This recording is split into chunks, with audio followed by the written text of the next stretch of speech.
Okay, Meg here. I thought I'd try something different as my intro other than hey guys, because that seems to be my standard sort of thing.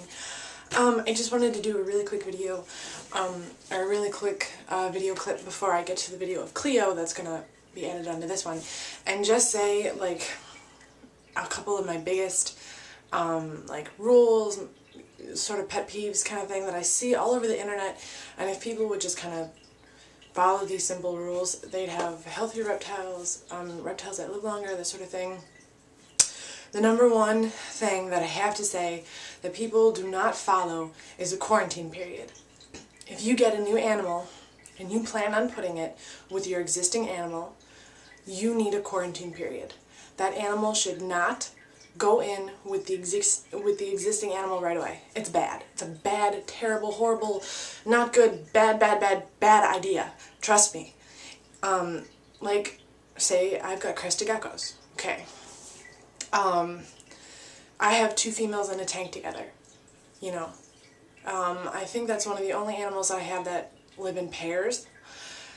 Or live in a pair, and I quarantined Tonks before she went in the cage.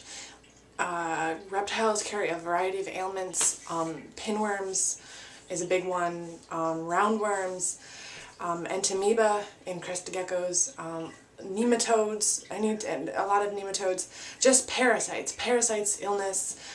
You can get a new animal at an expo that looks completely healthy, and then 3 days after you get it home, it's lethargic, it's not eating, it's sick, and if that animal is touching or in the same tank as an animal you had previously that was healthy, you could have a really big problem on your hand. This is how parasites, shell rot, fungus, how it spreads through an entire collection like wildfire. Oh, mites is another big one. If you get an animal at an expo that has mites and you didn't know right away, because sometimes that's hard to catch, especially with ball pythons. They don't really show symptoms in a deli cup with no substrate and no water, but as soon as you get a snake home and it starts like soaking repeatedly to try and get the mites off it, then it becomes apparent. So follow a quarantine period.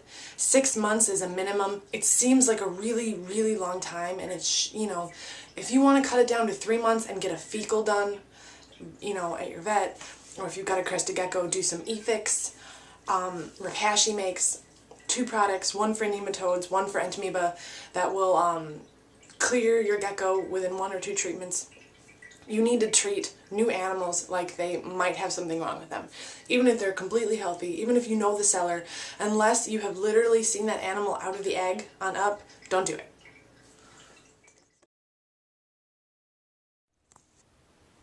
Alright guys, decided to try something new today. A friend of mine brought up whether or not Tegus could eat crested gecko diet, and I didn't see why not, since they eat fruit and honey in the wild. So this container right here has apples and crested gecko diet in it, and she really likes it.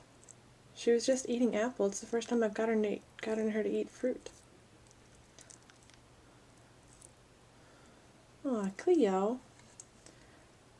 She spilled the dish of crested gecko food. You can see pieces of apple in the back there too.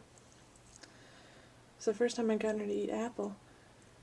No, don't try to eat that. There's more over here. Cleo, okay. Okay.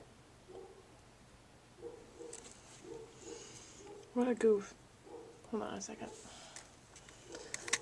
Cleo, you're not going to make it through that hole. Okay. Can lead a horse to water, right? Cleo, you're not going to make it through that hole. I moved her log. Yeah, now what?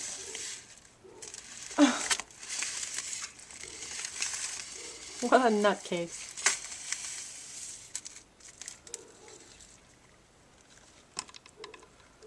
What a nut.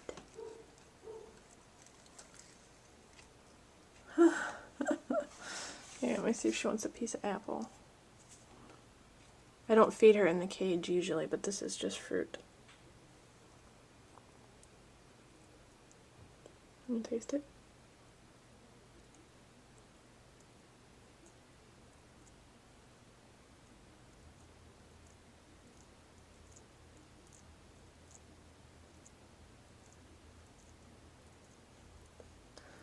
She's probably mad because I tricked her into eating apple. She doesn't usually like fruit.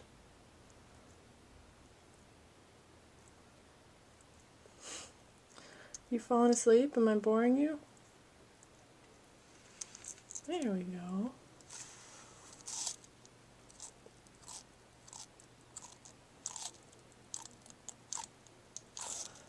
As you guys can see, she's got a pretty mellow feeding response.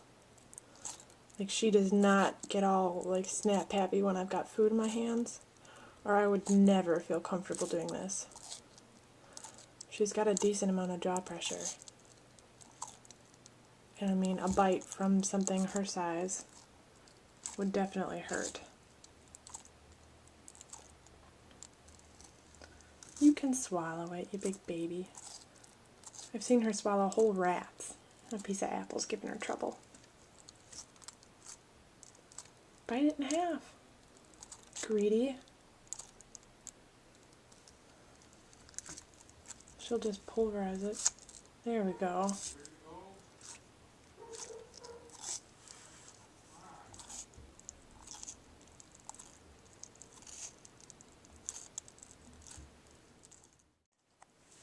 Wasn't that adorable? She did eventually eat that entire piece of apple, so I know it looked like she was having a lot of trouble with it, but she got it down. I just want to put this little disclaimer on there. I do not recommend hand feeding your Tegu unless they have a very mellow feeding response. Yeah, that is all. So don't use your fingers unless you're real comfortable with your animal. Tongs are usually best. You know. Oh, and don't feed in the cage. That was a one-time thing. She's fed in a bin. See my other videos. I swear. First time. Just Scouts on her.